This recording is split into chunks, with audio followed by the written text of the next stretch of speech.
Kevin Lee, a.k.a. Mr. Kreate Leverage, always creating leverage. Always remember Kreate with a K. I do not spell my Kreate with a C. I spell my Kreate with a K. This is the Kreate Leverage Podcast, where financial literacy meets social issues, where social issues meets entertainment, and our ultimate goal is to uplift and inspire fallen humanity.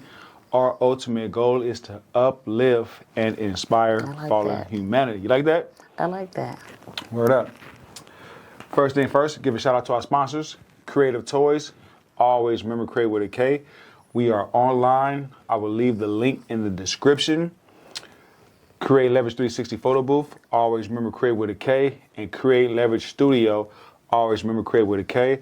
I need for you guys to go out and support my sponsors. This content is free, but this studio and all of this wonderful things is not free. Also, this is my book, From Prison to a CEO, A Hustler's Guide to Start It Over. I would love for you guys to read it, execute on the information. If you read it and execute on the information, you will surpass me. That's the plan, right? Our guests and our viewers and listeners, you know I like to start off with asking, how is everyone's mental health? I want you guys to get in the comment section and let me know how your mental health is. I would like to ask my guest, how is her mental health, even before I introduce her. Ma'am, how's your mental health? I'm here. I'm making it. It's good. It's good? It's good. I got my sound mind. Okay. That's the main thing. I got my sound mind. A sound mind. Mm-hmm. I can dig it. My mental health is good. You guys know. One thing I do, I practice mental health. I exercise the practice of controlling my mental health. I advise you guys to do the same. My special guest is Skye Dee Miles in the house. I'm here. Give myself applause. The crowd goes wild. Thanks. I say that all the time. What? And the crowd goes wild. Imagine the people don't clap, I just make them clap. I'm like, and the crowd goes wild. Straight up. I can have dig to it. clap for yourself. Mm-hmm. I'm a firm believer in it. Mm-hmm. And pat myself on the back. I can't reach it, but a shoulder will do. Shoulder will do. Word up. Where you from, boss lady? I am from Boonville, Missouri, a little town. I think we had about 5,000 people growing up, but it's more than that now. But from Missouri, I moved to, went to college at Grambling State, University in Louisiana. Then I moved to Oakland. Don't say East Oakland? Yeah, I stayed in East Oakland. Damn. I stayed in Richmond, then I moved to Oakland. Everybody from East Oakland, everybody I meet from Oakland, they say they from East Oakland. Whatever happened to the north, south, and the west side? Well, the west side, I don't know. I just ended up on the east, down by the lake, and then to the east I went. But the west side is cool. It's right next to the bridge. Mm-hmm. Then I moved to Vegas. So how long Missouri, how old were you when you moved from Missouri? 17. 17 to East Oakland? No, to Grambling. I went to college. To college. And then I went back home for like a year. And then, fell in love with with the bad boy, and life got crazy, so I just kind of picked up and moved with a friend and girlfriend in California. Mm-hmm. I don't think I moved to stay, but I ended up staying. I left and ended up staying there for like 13 years. East Oakland? Mm-hmm.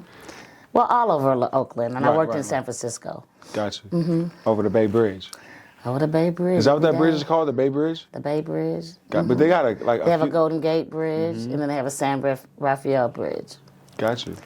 So you like bad boys? Well, I don't know if that's what I was attracted to, at a young age. Mm-hmm. I guess we all like a little bit of adventure. Mm-hmm.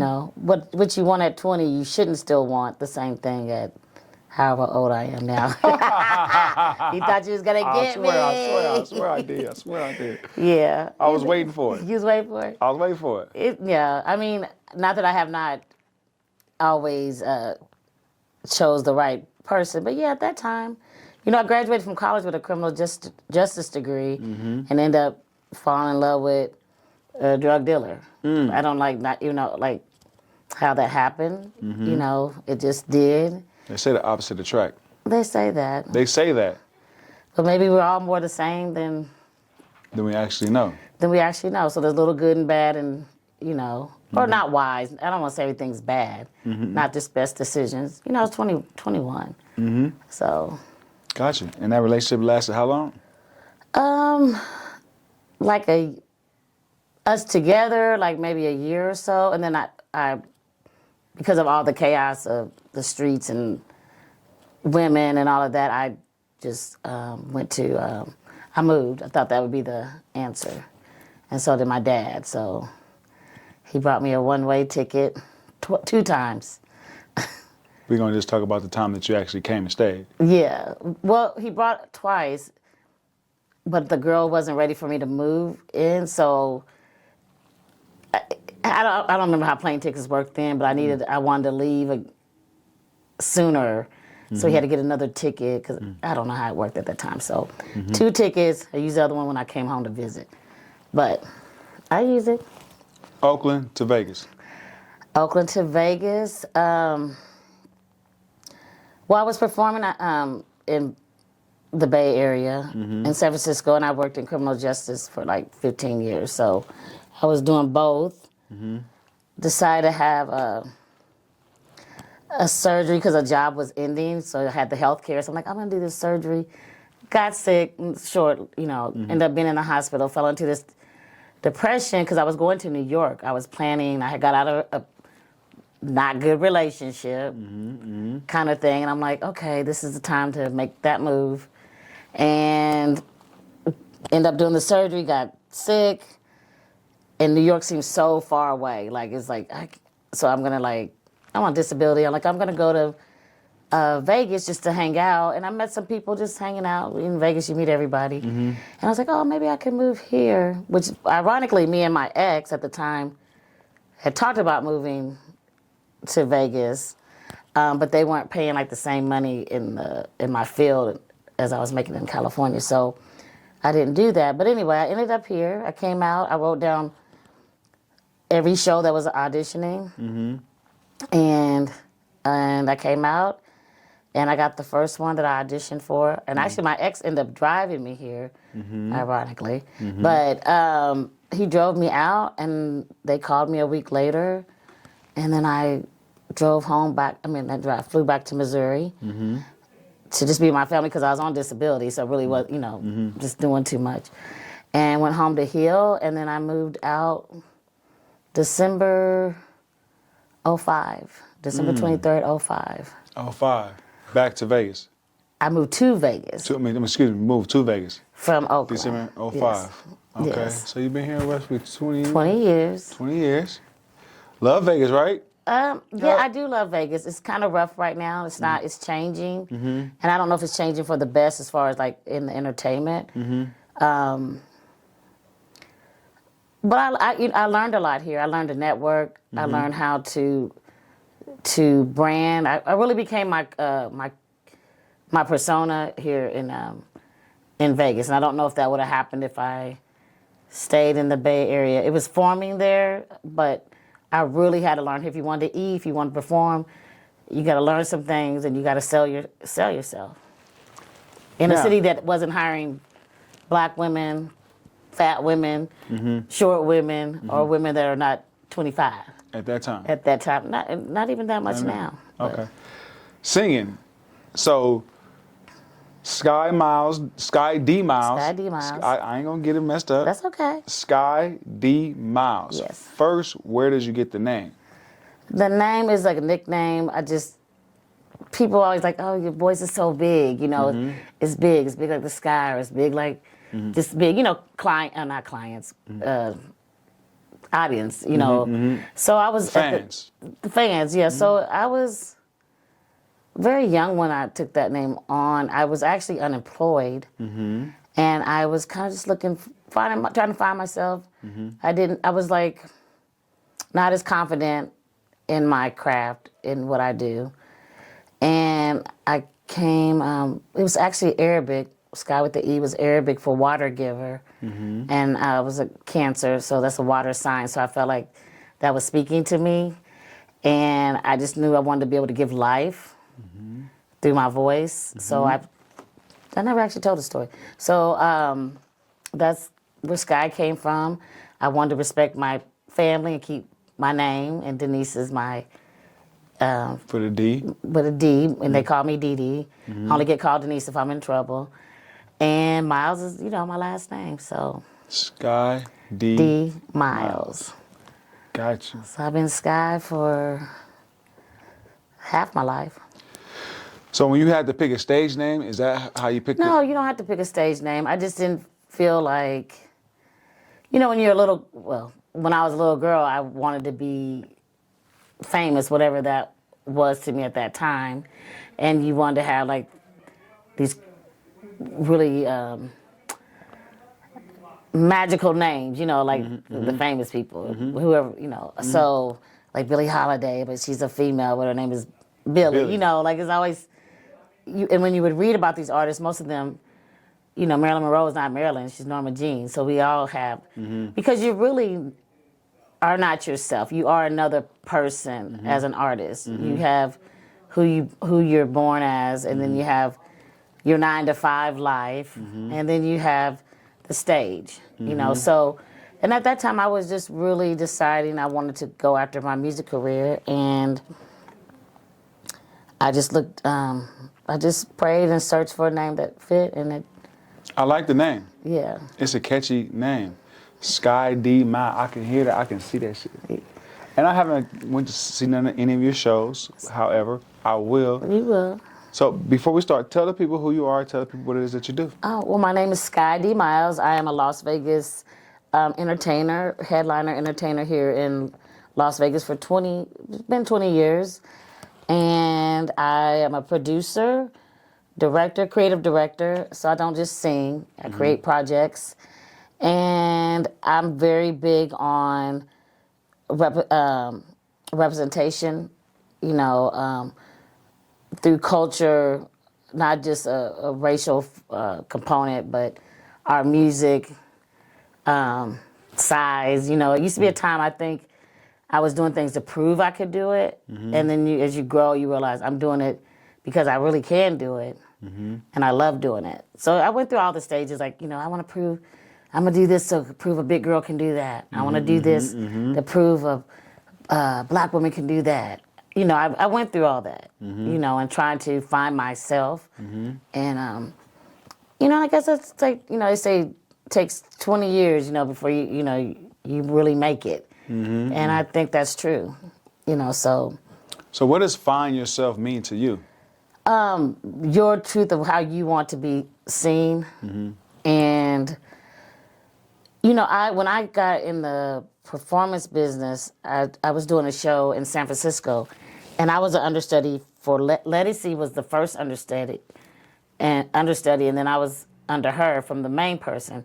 So we all know how great Letty C is. So here I am, like, I can't sing like. So were they Letty C as in the form of like everybody knowing them at that time? No, we were all, this is 25 years ago. 25 years ago. Yeah, so she was already in the show.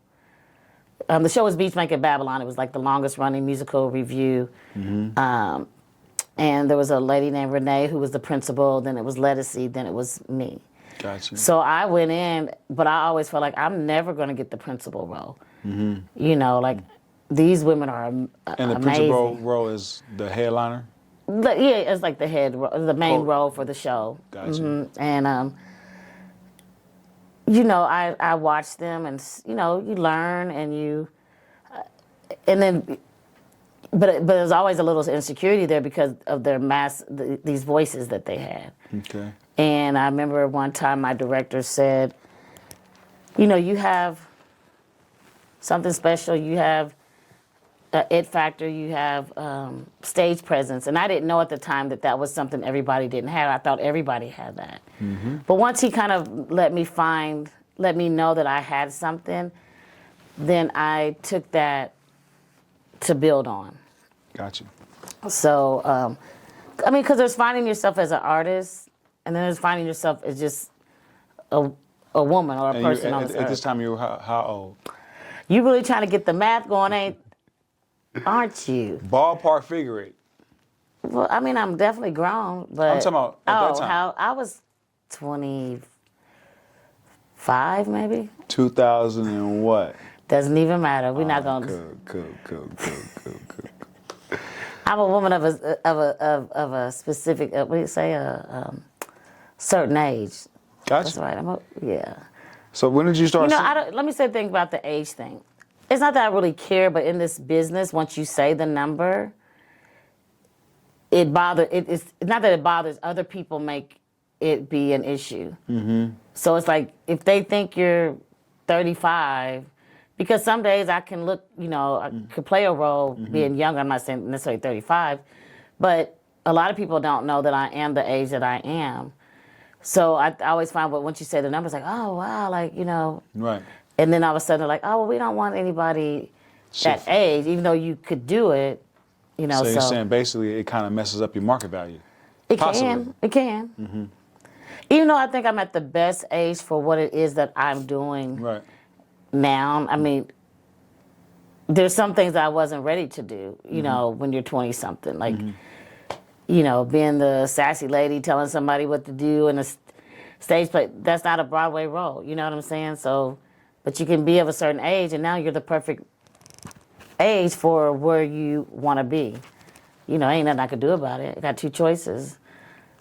So do you sing or do you sing? I don't know. I guess that's just the opinion of people. I don't know. That's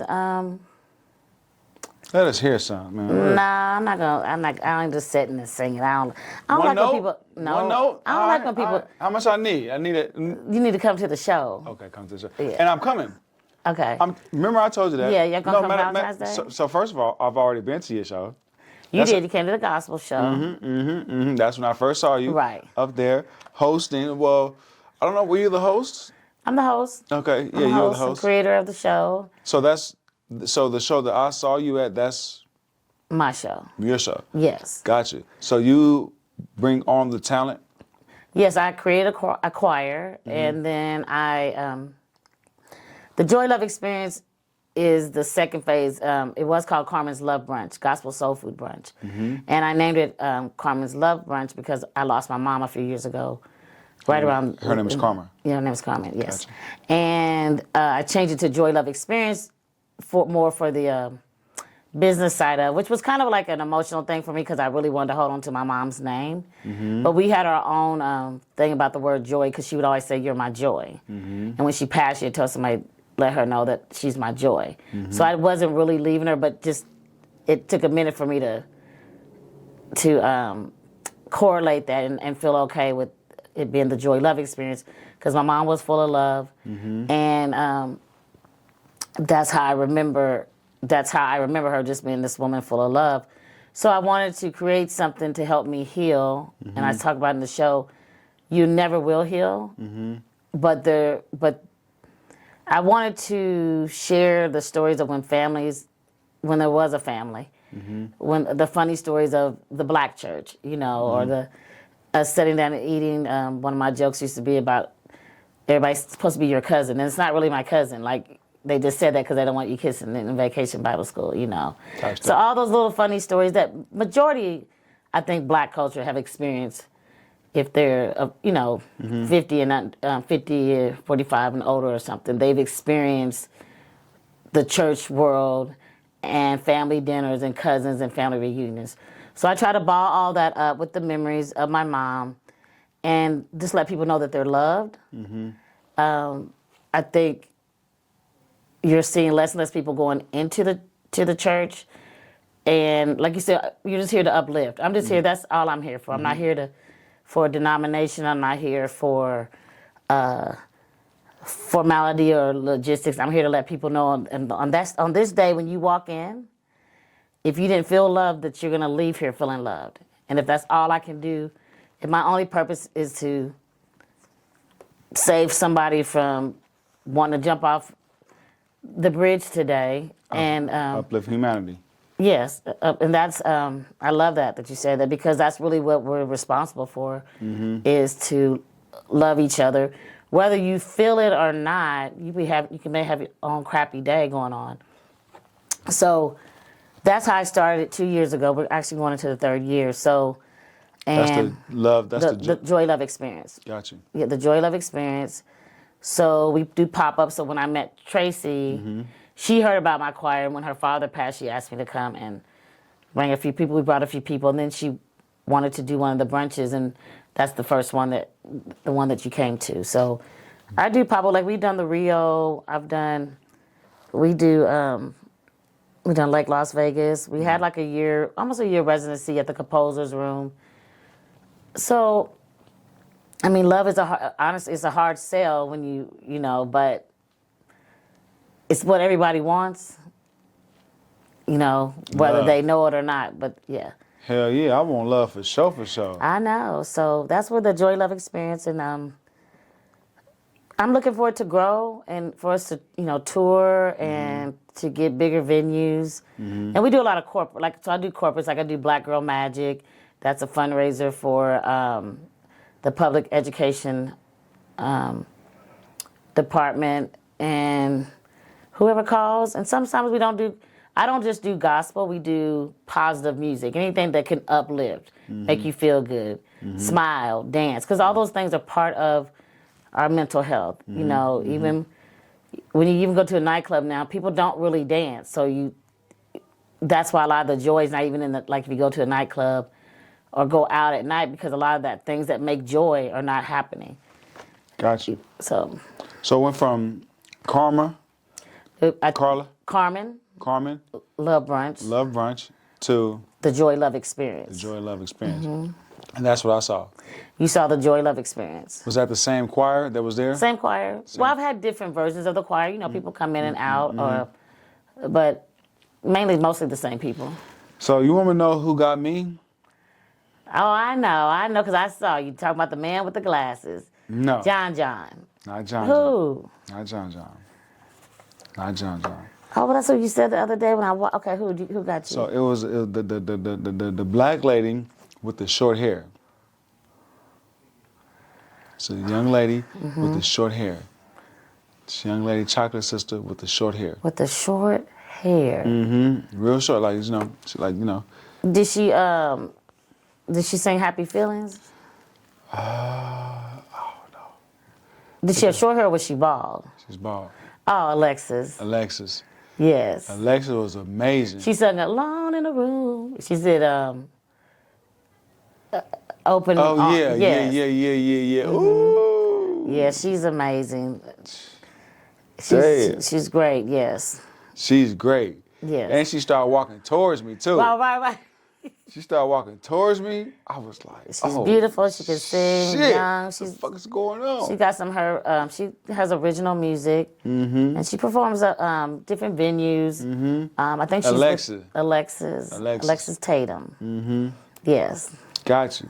Amazing. Yeah, pretty much everyone. No. Can sing or got their own thing. Yeah, you know? no. Not to take nothing from even the choir and the gentleman in the background. Right. They were good. Yes. They were good. You know what I mean? It was just. But that makes a choir. Everybody doesn't need to. I guess that's really the picture of the world. We all don't need to look alike, sound alike, think alike to bring a message. You know, and. Did you hear about the hidden gems inside this mall? Come on in, let me show you. Welcome to Creative Toys, where you will find creative toys that will entertain your kids for hours. Come check us out at the Meadows Mall. You said choirs are being removed from the churches. Choirs, you haven't really seen. Growing up, it was always a choir in the church. And I think in the last 20 years, it's been less and less of a choir than it is a couple people, singing or praise and worship team, which all has its purpose. But we've not seen the big choir. And that was one of my purposes of the show, because I always loved a choir. I tell everybody when I pass away, I want a big choir. I don't want just two people there singing. I want a big choir and bring all those heavenly voices. So it's a very intentional for it to be a choir.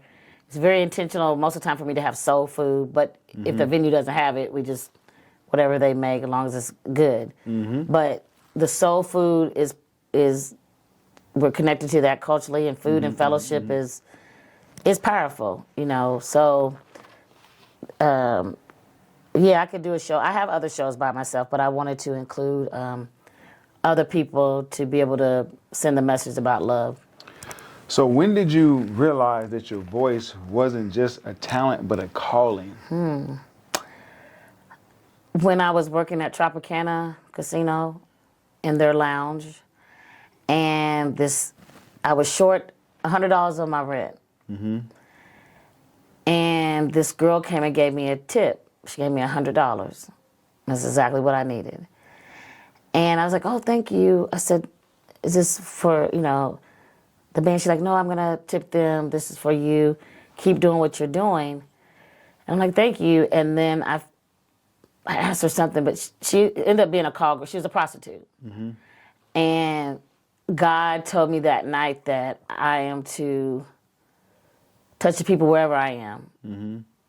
So even in the dark places, that you don't know who you're touching, because I don't even think I was saying anything profound or anything. And she walked from the bar to come and give me that, not knowing that I was short my rent.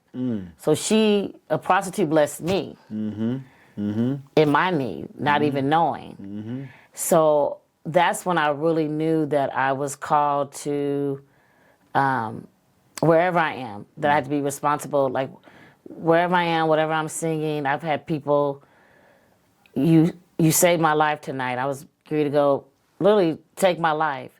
Or I just got in remission for cancer. Or I just got diagnosed with cancer. This 80-year-old man, I remember, he was like, could you dance with me? I just lost my wife. And he just wanted to dance. I think we danced to My Girl or At Last, one of those songs. So when you realize that you have that music is powerful. People might say, oh, it doesn't save lives, but it actually does. If it doesn't save it, it definitely has its part in healing. For sure. So I don't take it lightly that God gave me a gift. And I think the older I get, I realize less and less do I want to sing just to be singing. Right.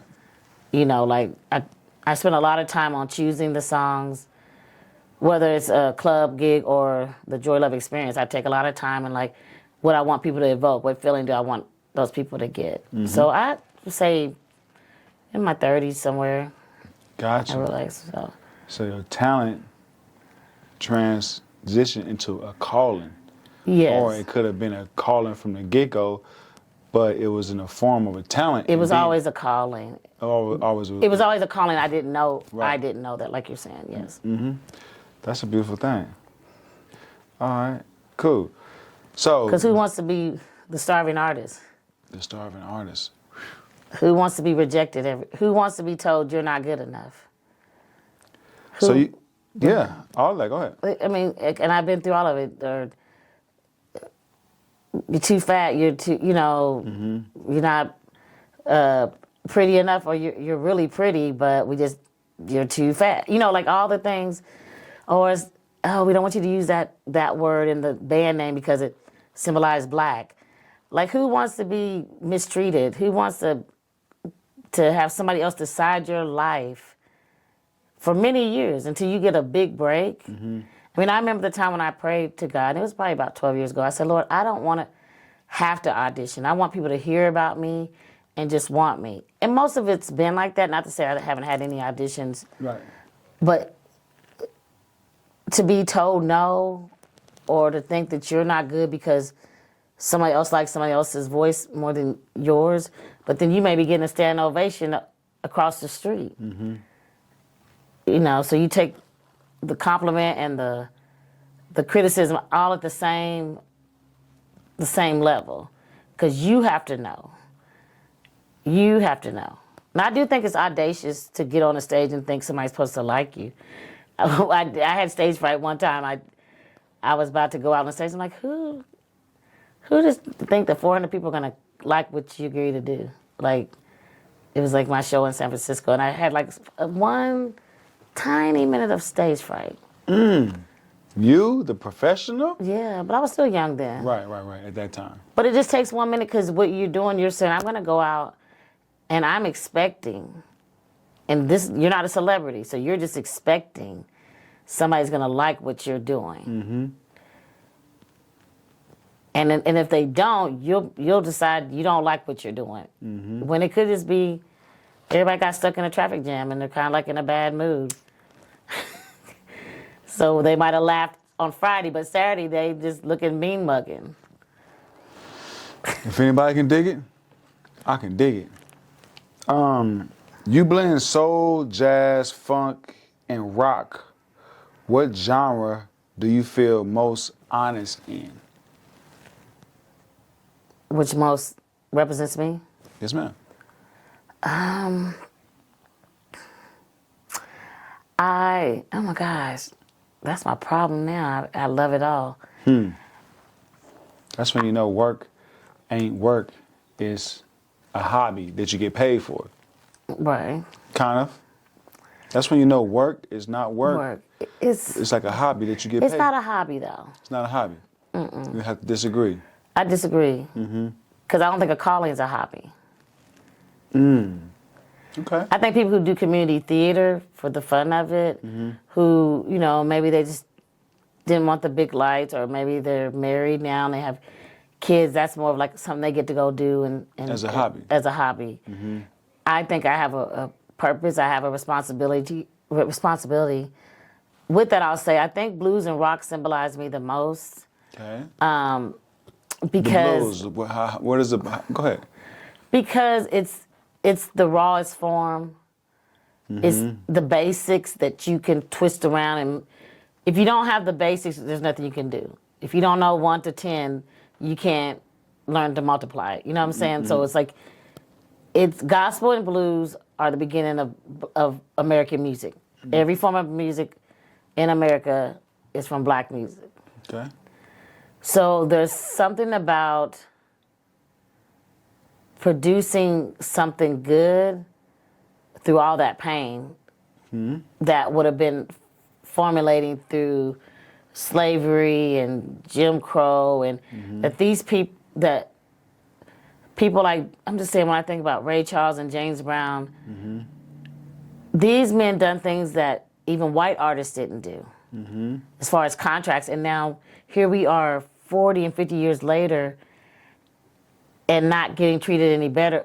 And through that, how can I say it? They were the first. They were the original. So it's something about being connected to the original or to the basic. It just touches me in a different way. Like, I like older gospel. I listen to new gospel. I'm not saying there's a lot of great new artists. But when you can produce sunshine from a storm through Teasing. whatever art. So it's like the Renaissance, the rebirth. And I feel like that music, it's just so much to it. Like when I wear like a vintage piece of clothing or something, it's like this has some piece of the world. It had some piece of somebody's personality. Like I'm wearing something of another time that was the beginning of time. We're all recycling now, and there's nothing wrong. You can recycle to make something yours, but it's still recycling. So I like to recycle from the first part of it, not necessarily like the fourth phase of it. So do you sing or sang? That's the opinion of somebody else. There's some songs I sang on, and there's some songs I could just sing. Got you. You know. So you can do both.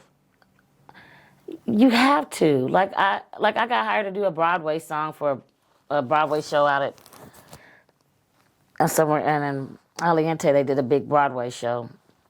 They said you can't do all your inflections. You got to sing the song just the way it is. Now I don't like to hear that voice.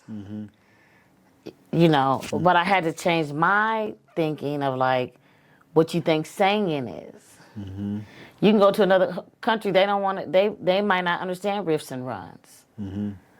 You know, or I just went to Blake Shelton, country artist. I went to his concert, and it was a great concert. I'm not doing a whole bunch of. He's just telling a story. I mean, the music was good, and they're telling a story. I'm a storyteller, so I respect storytelling more than how great somebody can sing. I've been to concerts like Celine Dion. She's one of the best vocalists, but I don't. Is she? She's one of the best, and she's one of the best vocalists as far as top pop artists. But I'm saying, I don't want to hear. I don't care how great you sing. After a while, for 2 hours, I want to hear about you. I want to know the story behind the music. I want to feel something. I want to laugh. So there's more. So there's artists. I mean, I've been let go of jobs because like you're an artist. I don't really know, and that's because I'm going to be more of me in whatever I do than just copying a song the way you hear it. Can I sing or sing? That's on somebody else to answer that. I get paid to sing. So whether I sing or can't sing at all, somebody thinks that I can. So when did you first realize that you can sing? I was 8 years old in church, and the teenage choir, the older kids, always got all the solos. And I just raised my hand one day and said I didn't think that was fair. And I wanted to sing a solo, but I don't know how much I thought I knew how to sing or anything. I just knew it was an injustice going on. An injustice. Yes. Got you. And I need to prove. No, I think I did all the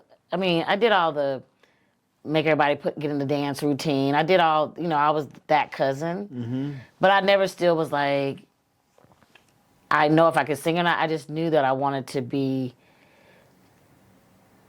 Billie Holiday or Diana Ross playing Billie Holiday or Nell Carter, whatever was who wearing something pretty and going somewhere fancy.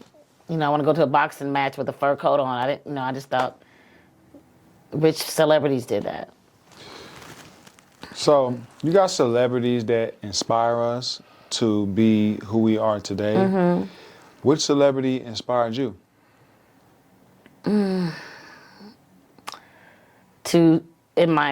As far as who I... Early on. Oh, okay. Or was it a celebrity? Or who was the first celebrity that inspired you? I don't know. Funny thing, I'm like from the small town. I used to go to the library and I would check out Billie Holiday albums and Elvis Presley. And I really like Dolly Parton. Okay. I can see that. So, and then I was in this talent show in Oakland. Shout out to the Bay. To the Bay. And they were doing these lip sync contests at Sweet Jimmy's. I don't know if Sweet Jimmy's is still there. And no, it was a talent show. So I sung Aretha. I wasn't in the right key. The band didn't hardly, it was a mess. And this guy came up to me and he said, "Do you know who Etta James is?" And I didn't know at that time. I probably heard her, but I didn't know who it was. So he told me he said, "When you find Etta James, you're gonna find out who you are." And I went and got a cassette tape and I fell in love with her. So if I had to pattern myself after anybody, I would say it's like an Etta James. All right, so you say your shows are emotional journey. What do you want people to feel when they leave? My tagline has always been, if you don't leave, if I haven't made you cry, laugh, dance, or remember, I didn't do my job. Hell yeah, I can't wait to see that shit then. Shit, that shit better than, you know what I mean? Crack cocaine, you know what I mean? Well, cheaper.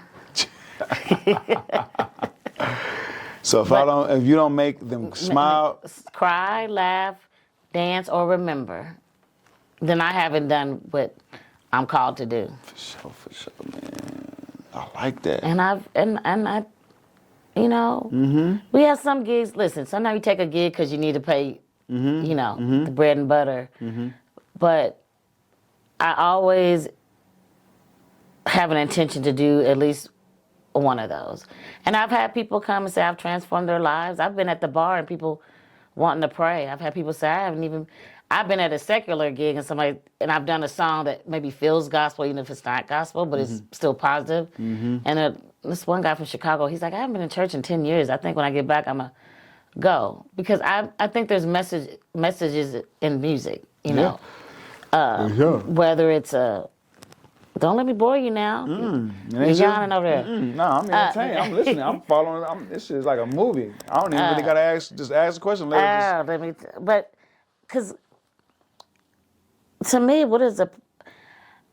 See, you have all this karaoke. You have all these things now that are not real, per se, right? They want people to, and it's whenever you have anything that comes a substitute, the real thing, you know that ain't God, right? So when you see instruments leaving the band and now it's mainly tracked, and yes, it's convenience. It's like having a microwave, but does it taste better than the Thanksgiving meal in the oven? For sure. Right? Or it makes it quicker. But what were they doing? But they were doing it before. Music was still being made with or without some of the new stuff. Like AI has its place, but it's still not from your soul music. That's what I'm saying. Like so everything has its place. It's when you start depending on things that are not real. Because even if you take an AI song, it's going to sound better with a band and a real person. You know, and so I always watch for that. I watch for like when it went from a 20-piece orchestra to a 5-piece band to now one singer playing all their instruments just to have a gig. And music is from God. So when you look, to me, when we start replacing things, we're replacing the God in the music, if that makes sense. So not that it's all of it, but I find that that's in whatever genre, a lot of him is not there because we're just singing to be popular. We got all these TV singing shows, and that ain't the real world. Anybody can come and sing one song, but can you do 8 shows a night on Broadway? Type stuff. Can you do 6 sets a night on the Las Vegas Strip? Type stuff. Yeah, you know, so it's made something look easy that's not. And that's why when people say, oh, once you sing, like, you wouldn't ask a doctor to show me how to do surgery right now. So I feel like sometimes people, they mean well, but it's like, well, no, I'm not going to sit here and, like, sing. Like, that ain't what this is, per se. Because people do that a lot. Like, oh, just sing a song. Like, well, no. Just call the cop over for no reason. So, because it's a career. It's a real thing. It's not my hobby. This is not a hobby. No. This is a calling. It's a calling, and if people don't want to think it's a calling, it's, if nothing else, it's a job. It's a job, right? And sometimes it's not all fun. Like, you know, I have to be sometimes I've had to be in rooms, especially the lounges in Vegas. I have to be able to make the black ladies from Atlanta have a good time, and the tourists from China who don't even understand English have a good time, and the truck drivers from Texas all at one time. It's an art. It's not one song to make everybody feel good. It's 3 hours or 4 hours. I get it. Because now that you mention it, I remember when I saw you, you were working the room. You were not just up there singing, you were actually working the room, and you were getting people involved. Right. Because people come in with everything that happened before they got in there. People may be from another culture or race coming in to take in your culture and your race. So you don't know if people are uncomfortable from that. You know, my goal is never to have to change myself to get my point across, but you do have to have the art of knowing how to pivot, you know, and I see so many broken people. It's like from all the same people, they're broken whether I do the secular gig and they're broken whether I do the gospel experience. So that just shows me that we all are going through this thing called life, and everybody wants to be loved, even when they're drinking or doing drugs or out there wilding it up. It's still based on the fact that you're not getting what you need or feel like you're getting what you need. you know. Getting fed. Getting fed. So a lot of times performers, like myself, we leave empty. Because I used to, how to tell people, I've already, I don't know if I can say this, like, let's say a guy likes me, I could tell somebody likes me like when I'm performing.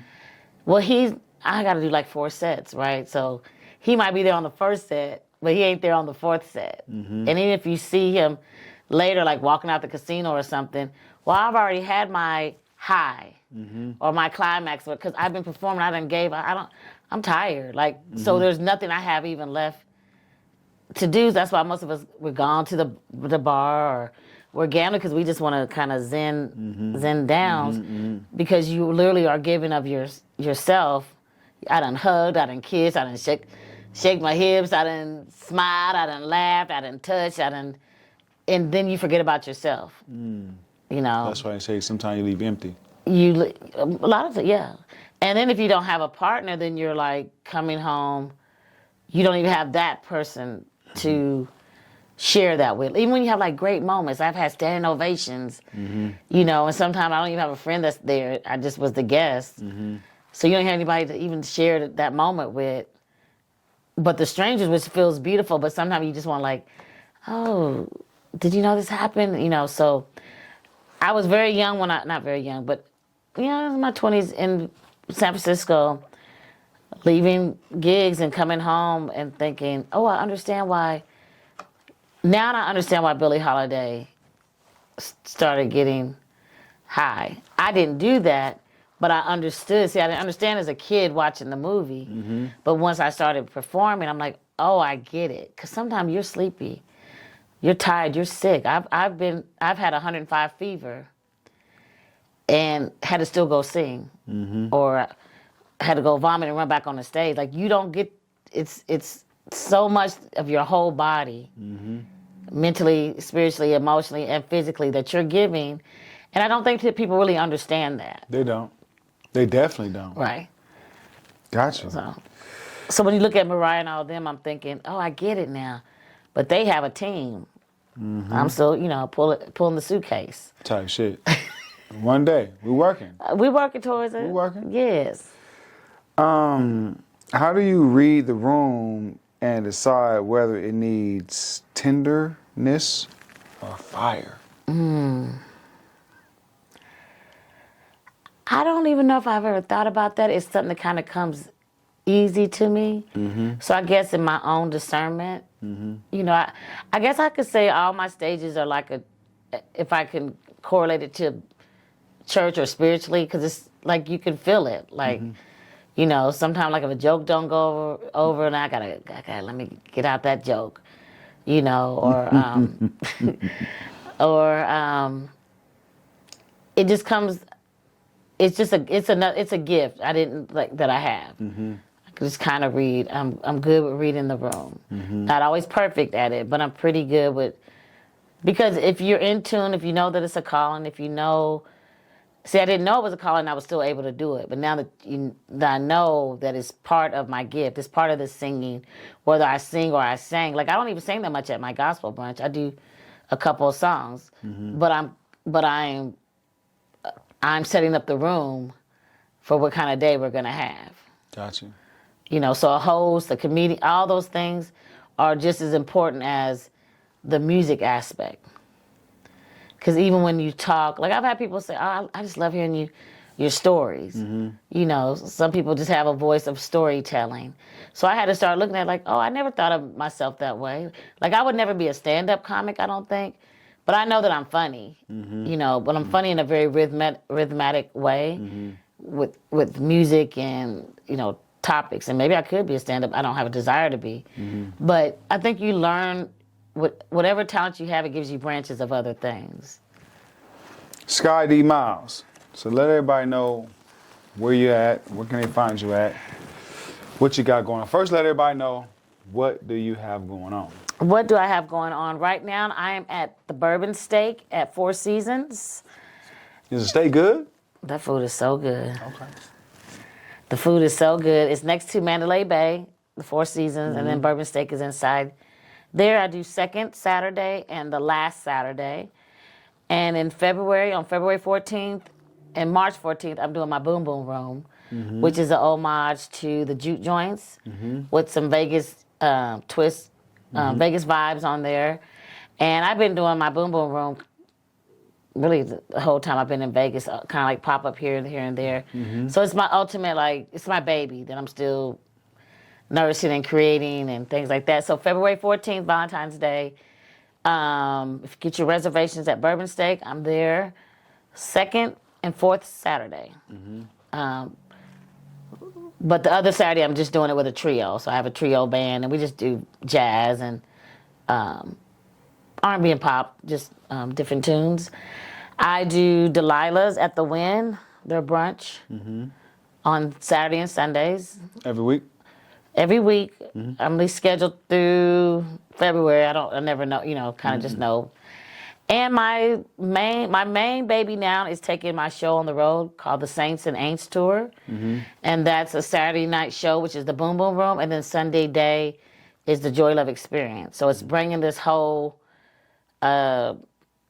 culture that was not just black culture, I think it was Southern culture. I think it was just the culture of the world. You have the juke joint on Saturday and the same people playing at church are playing at the bar on Saturday night, or the same people playing at church on Sunday morning. Gotcha. So it's kind of that story I'm trying to take on the road, and with it to do a workshop with the young people that want to be in the industry. Because most people want to be the front person, but there's so many careers in the arts, from graphic design to the sound guy they're going to work longer. The background vocalist, the tech team. So I never tell anybody to give up on, like, you want to be the singer, that's great. But that may not be what your strong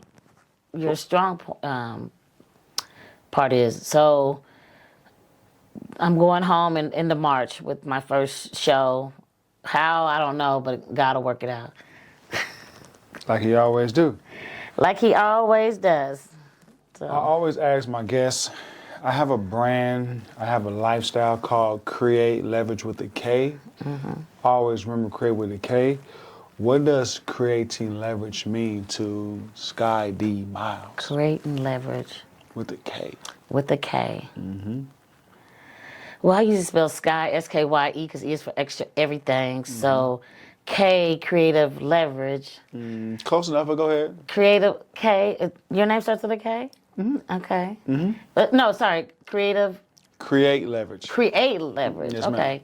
Create leverage. I like that. It means to me, you're responsible for your destiny, and I think create is to have the gift of to be able to create is God. And see, I don't have kids, but I always say I think music is the second baby to God. Gotcha. Humans, and then music or creativity, because He created. God is the creator. So as you create leverage, you are creating your life to grow, go higher, to elevate, and to elevate. Even when you don't have your sound. I always have a sound mind, even if I'm going through something. I still have my sound mind. So to create leverage is me taking things into my own hands, which is whether it's open up that Bible, saying your affirmations, doing your prayers, doing your workout, facing your own SHIT of what you're not doing. So you can create and go higher. So create with a K means to bring into existence, because when you create something, you bring it into existence. Leverage has a few different meanings, but I'm using it in the context of the power to influence, because I want to influence people that if I can do it, you can do it. And my name is Kevin Lee, and it also is the initials of Kreate Leverage with a K, KL. Yeah. So when I build up the empire, the plan is to pass the empire down to my daughter, which is my only biological child. I have 2 more bonus children besides her. And yeah, that's what Kreate Leverage means to Mr. Kreate Leverage with the K. To influence. The power to influence. The power to influence. The power to influence. Yes. Because I want to influence people that if I can do it, then you can do it. A lot of that is in my book. My book is a self-help book. It is a book to empower you and inspire you and to uplift you. It is called From Prison to CEO, a hustler's guide to starting over. In the event that you will have to start over, you have a guide that will help you get through it. Because I'm a hustler that had to start over a few times in my life, and you are probably a hustler that have to start over. Do you think you're still a hustler? Yes, ma'am. Ain't no question. Fortunately, not unfortunately. Not fortunately. You got to get up and go in you. Yes, ma'am. I have a chapter in my book called Same Hustle, Different Product. Because I come from a background of having a tangible product that I used to sell, and I used to incorporate that tangible product with a hustle. So it's the same hustle, I just have a different product. Right. I agree with that. Yep. You got anything you want to say to the people before we leave?